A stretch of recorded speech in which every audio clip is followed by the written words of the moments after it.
Welcome back to the Anxiety Slayer podcast. I'm Shan Vanderleek here with my brilliant friend and co-host, Ananga Sivir.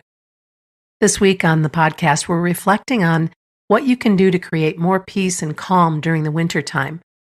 In the Northern Hemisphere, December can be dark and busy, and we often receive questions from our listeners about how to support their mind through the darker months. And I know it's been a challenge for us over the years, but we've got some really good ideas for you and some tried and true tips and suggestions that have worked for us. Welcome back, Ananga. Hey, Shan. Podcast number 671.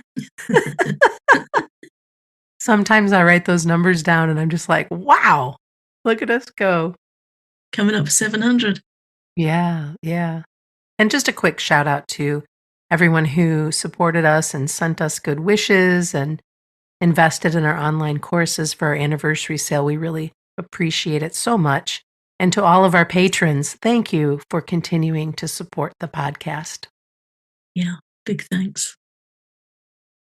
Today we're talking about how to create calm in the darker months. And that really begins with protecting yourself from expectations. Yeah, it can feel quite an overwhelming time, I think. The energy of the darker months calls us to slow down. I read this beautiful book called Wintering by an author called Catherine May, and she really explains and shares beautifully this thing that we're drawn to do in the winter. We don't really hibernate, but we slow down and we need to do things differently. But as we often share on the podcast, there's this expectation in the West to be the same 24/7 all year round. We live under artificial lighting. We've got the heating. We've got the aircon in the summer, and it's supposed to be the same. Everything's supposed to be the same. And there's that expectation to show up the same, but it's not how our bodies work. It's not how the seasonal clock works. So I think it can be a time of great pressure where we're expected to socialize more and be out more when our inclination might be to be in more and slow down more. That's so true. Anytime I think of the word expectation, I replace it with invitation. It's something that I've been practicing for years and have taught other people as well, because we have so many things tugging at us right now, whether it be family, neighbors, work projects, travel. We might be traveling for the holidays. There might be just all of these additional tasks and to-dos. And not that that's a bad thing, but sometimes it can just be too much. So I like to look at all of those things as invitations. What am I invited to participate in versus what am I expected to participate in? You know, I've heard you say that many times over the years, but today it's landed differently on me. I've always appreciated it. But as you were saying it today, I was thinking that with an invitation, say it's a wedding invitation or something, there's a RSVP. Mm-hmm. And if it's a printed invitation on the back, it often says accept or decline. Mm-hmm. So that's what I'm taking from what you're saying today is, yeah, it's a softer way of looking at things and to respect ourselves with the option to decline if that's what we need to do. And to give yourself a window of time before you respond. Where I get myself into a lot of trouble is I'll respond quicker than I should. Yeah. And if I would have sat with something for 24 hours, I might have a different idea about how I want to proceed. I might not want to be involved, or I might want to be involved. Yeah. Give yourself that time to really sit with it.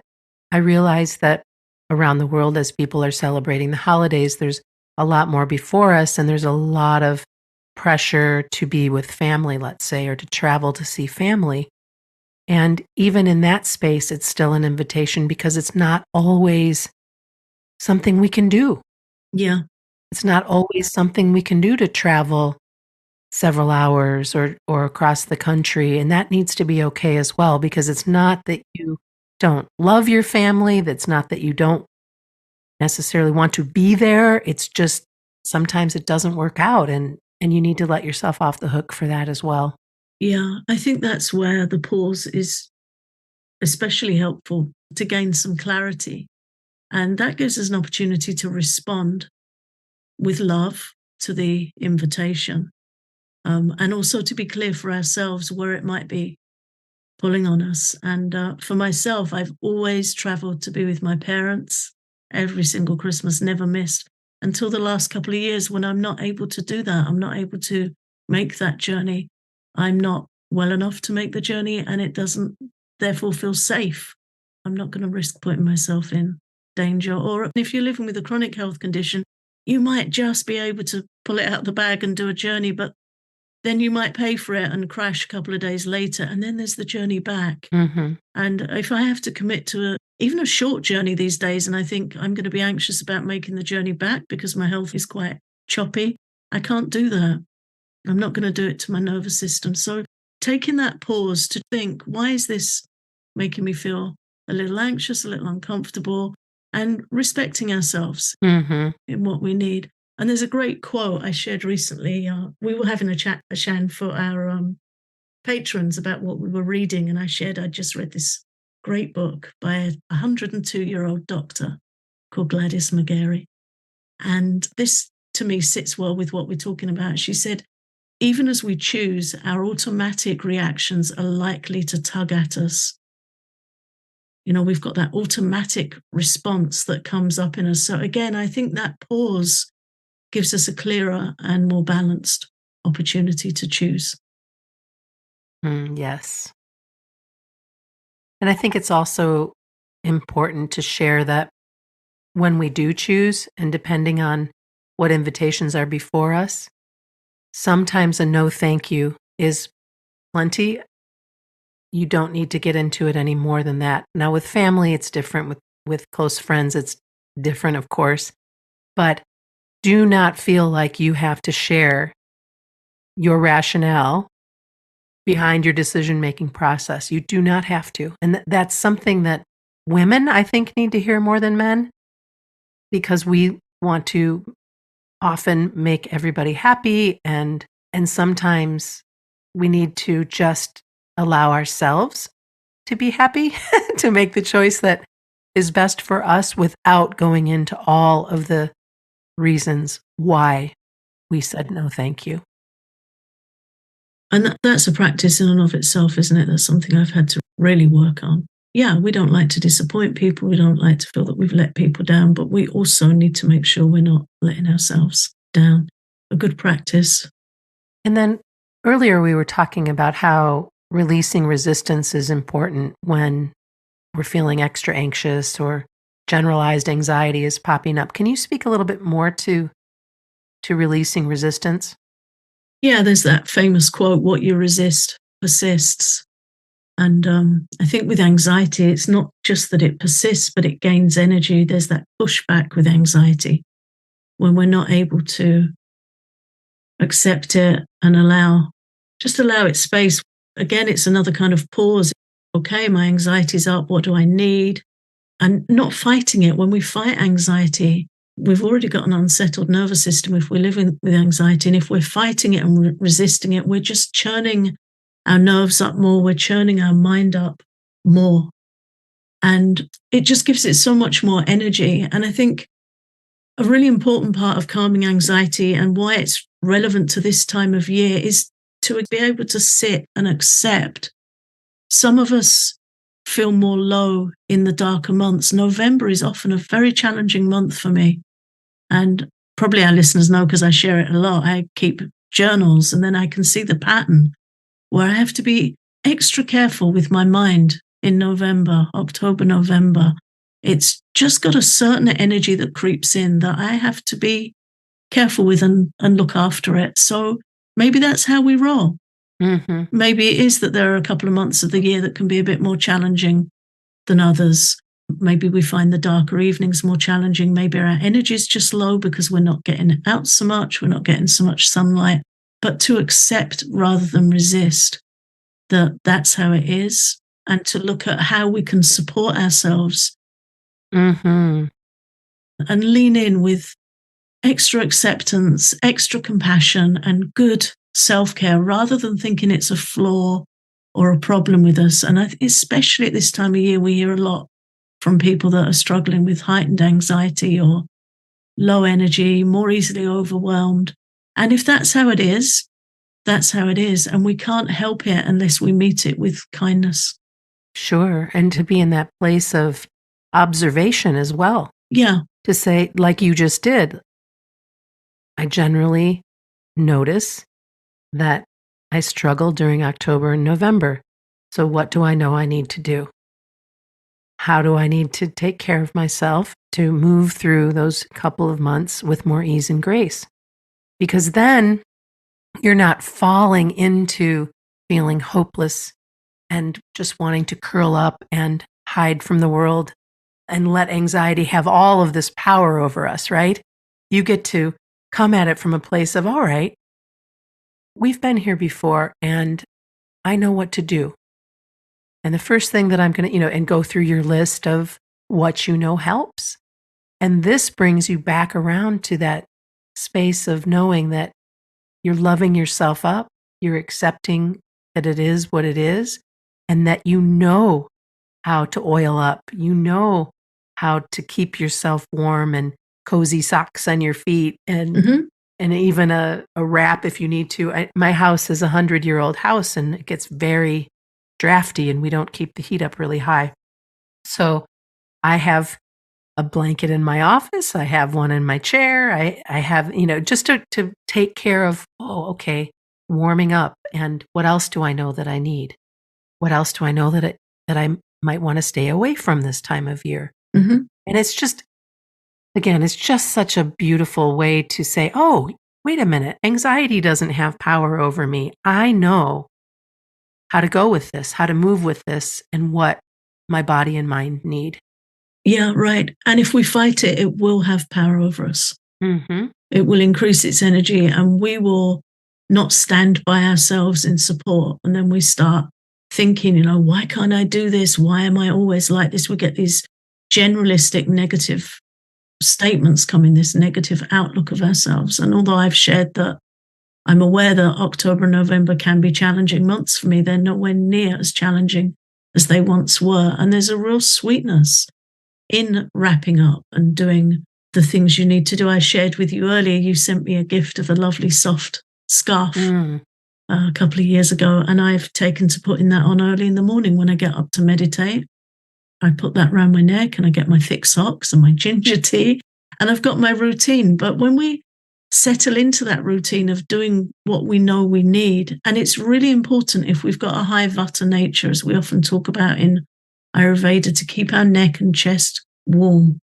So to pick a lovely scarf with an uplifting color and do that as an act of self-care, it helps. This is what I know I need to do to look after myself, and our nervous system gets on board and our general health and well-being gets on board because we're not poking at ourselves and exhausting ourselves. So it can be a very sweet experience if we can just turn to it with self-compassion and being open to acceptance and being at peace with our nature.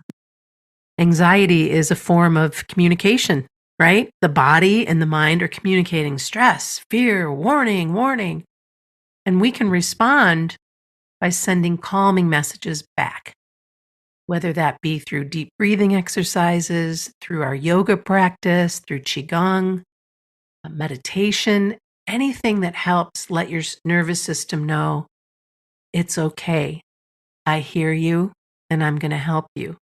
I always think of that of being like drenched in warm honey, like, oh, my nerves are going to be fine. They're not, even if I'm feeling fried, I, again, know how to communicate with myself to get back to that sweeter space. And meditating daily, of course, is something that has been recommended for thousands of years.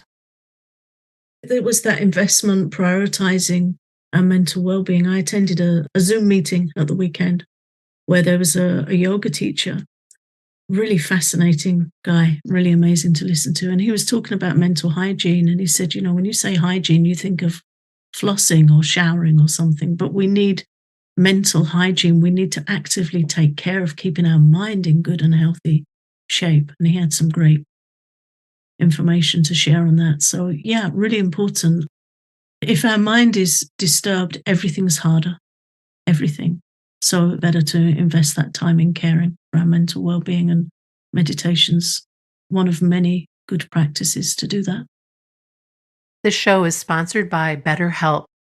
For most of you, the holiday season is a time for enjoying family and friends, gift giving, and enjoying special treats. And whether or not your family gives gifts during the holidays, you get to choose what you give to yourself, whether it's by starting therapy or treating yourself to a day of complete rest. Please remember to give yourself some love this holiday season. Therapy is helpful for setting boundaries and looking after yourself, and it empowers you to be the best version of yourself. If you're thinking about starting therapy, give BetterHelp a try. In the season of giving, give yourself what you need with BetterHelp. Visit betterhelp.com/slayer today to get 10% off your first month. That's BetterHelp, HELP.com/slayer. Before the break, we were discussing how important it is to take effective mental breaks. And now we're going to roll into some standing and seated practices that you can do to help calm your mind during the darker months. The practice I really enjoy, and I've been using this for months, is a Qigong practice, really simple and really easy to do. And my body now responds to it very quickly. It's great for if you're feeling stirred up or anxious, or if you've had a little bit of a shock, a little bit of something that's rattled your nervous system.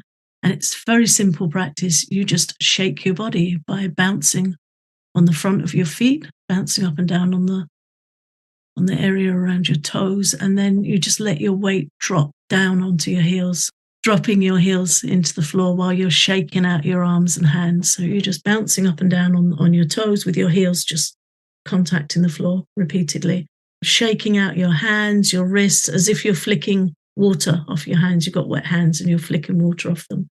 And you can raise your hands up over your head, get your whole body as loose as you can, your neck, your shoulders, taking deep breaths, and then let your arms come back to your sides.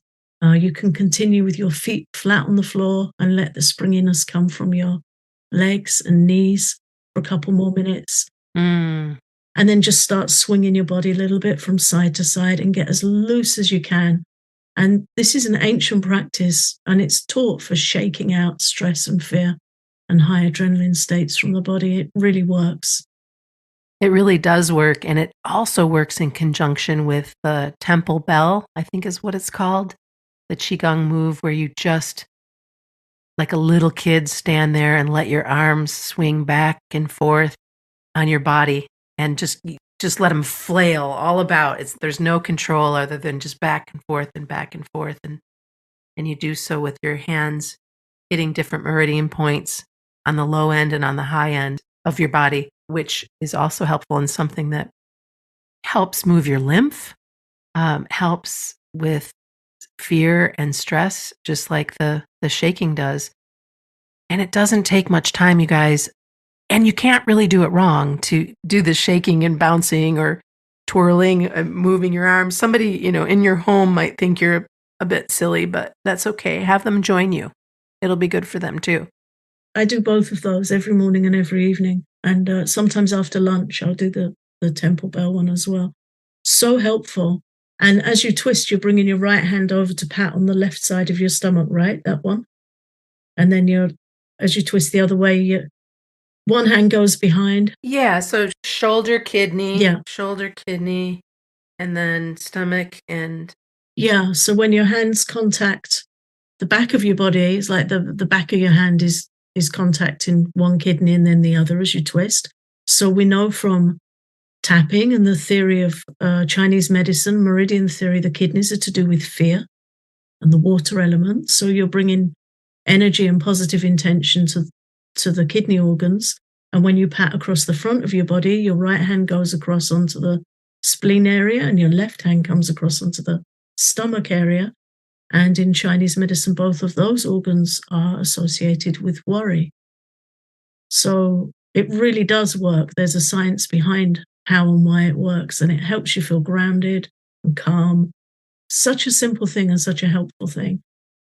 And it's helpful too for kapha doshas who might find themselves this time of year maybe finding it a little bit harder to move, very much wanting to stay in the chair with the blanket and the hot cup of tea or the hot cup of cocoa. And the good news is this is easy for you to do too and doesn't take very much time. You could do 10 high and 10 low temple bells, and that would make a difference. You can bounce for 30 seconds and it would make a difference. Yeah. I do sets of 50. I'll do like 50 bounces, and then I'll do 50 temple bells. I'll do 20 on the waist and then 10 up on the lungs and the shoulders. And then I'll go back down for another 20. And then I might have another bounce if I feel the need. And that second bouncing session really gets extra tension out of my neck and shoulders. And it really does help. Sure does. As you just shared, great importance of moving. And another thing I was reminded of from Dr. Gladys McGarry, who I quoted earlier, she said, our blood moves of its own accord, but our lymph moves when we move. True. So very important to keep that system moving. And that requires a little help from us. And if all of this sounds like a bit too much, just put on your favorite music and dance around for a whole song. Just dance. Yeah, shake and dance and yeah. What is that? Life requires furious dancing or something? It's always a good thing to get that fight, flight, freeze states benefit from moving and, shaking the body out. Yeah, it does. And then, of course, there are seated practices that you can do.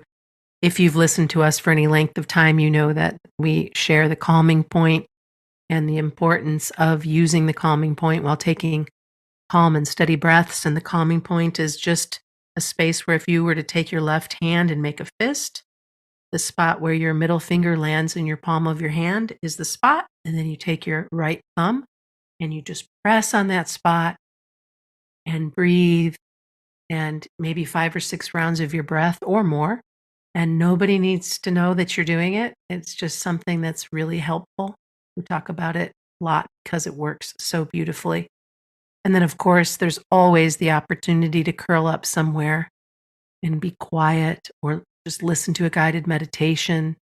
There's so many guided practices, and it can be helpful for you to look around and see what you prefer. For example, guided breathing or a guided body scan to release tension, or even a guided journey for deep relaxation and escape. We have, I think, 30 or more guided meditations on our Patreon, and you can find them right at the top of our page there next to our tapping sessions collection if you want to check out some of our meditations. Guided meditations are so very supportive. One of my very favorite things to do when I need to chill out is listen to a guided relaxation. Yeah, me too. Especially if anxiety is running high and you're having that kind of broken record anxiety where your mind's just crashing in with intrusive thoughts. Mm-hmm. Guided relaxations, they're like a super healthy distraction, but it's not a distraction, it's an immersion. But sometimes we'll go to scrolling or something just to try and stop that thought. But guided relaxations ease the mind into a more peaceful state by this gradual immersion in the practice. And you've got another voice to listen to, somebody leading you in to the experience. Mm-hmm. The benefits are the opposite of distraction, but you've got that experience of something to listen to rather than your own head holding you hostage to unwanted thoughts. Right. It's so helpful. Yeah, distraction can preoccupy the mind for a while, but it doesn't feel good afterwards. It aggravates our nervous energy. And who knows what we're going to scroll and find. Sometimes you're scrolling for diversion from anxiety. And it causes more. It causes more. You end up finding something, triggering or upsetting. And then when we stop, we're left to face our anxiety again, feeling more tired and more out of balance. So guided relaxations are a great way to just step out of that high anxiety state. Great if you wake up in the night anxious and you can't get back to sleep. Good if you're struggling to get to sleep. It's a good thing to have them to hand. Pick a few you know you like and have them ready to go so it's easy. And then as we wrap up our episode today, we'll just share a few other things that help during this time of year. Some herbs that can help lift your spirits include cinnamon, cardamom, ginger, cloves, cumin. You can cook with them. You can make a warming pot. I have right now on the stove, I have some lemon and vanilla and some rosemary, and all just kind of simmering, and the house smells so good. Or you can do cinnamon and orange and kind of mix things up. Essential oils like lavender, frankincense, jasmine, grapefruit are all wonderful oils to help. I also like lemongrass, and I know you also love vetiver. Love it. It's super grounding. And neroli. Neroli is a beautiful one. Yeah, yeah. Such an uplifting scent. Beautiful. And we do have a link in our show notes to Eden's Garden. I've been getting my essential oils from them for years. It's not an affiliate account or anything. It's just a great place to get 100% pure essential oils. And if you're listening, they have special offers this time of year. We also want to keep warm. And we talked about this already, about keeping your neck warm with a scarf, even indoors sometimes. Sipping hot water or ginger tea between meals. I love lemon water between meals. 3 ginger tea is one of our favorite teas from Pukka Tea. You might want to try that. There's another really lovely tea from Pukka that's quite warming and very calming, and it's Pukka Relax. And it has chamomile and ginger and meadow sweet. I can't remember what else is in there, but it's a real go-to for me at this time of year, especially in the evening. It's nice and warming and also very calming. And yogi teas do a nice one too, a bedtime tea, which is a beautiful blend. Mm. So chamomile's very good for calming in the evening, but we want those warmer teas as well with the ginger. That's definitely an important addition at this time of year. And remember to keep moving. Whether you're shaking it out, whether you're dancing, whether you're taking a walk, it's far too easy to sit too much this time of year. Give your body the gift of movement, and even set reminders if you need to move if you find yourself stuck in a chair for too long. Moving helps your mind as much as it helps your body. So get moving. I've also included in the show notes a beautiful video on balancing emotions with Qigong by Chuni Lin. You might want to check that out. He's such a wonderful person and has so many wonderful videos that you can follow if you want to learn how to practice Qigong. He's so sweet, isn't he? He's just got such a gentle, loving nature. I read his biography years ago. It's incredible. He's an amazing Qigong teacher. If you want to receive even more anxiety support, you're welcome to visit our Patreon, where you can get a deeper dive into some of the topics we cover, as well as over 200 downloads, including all of our guided relaxations. You can learn more at patreon.com/anxietyslayer.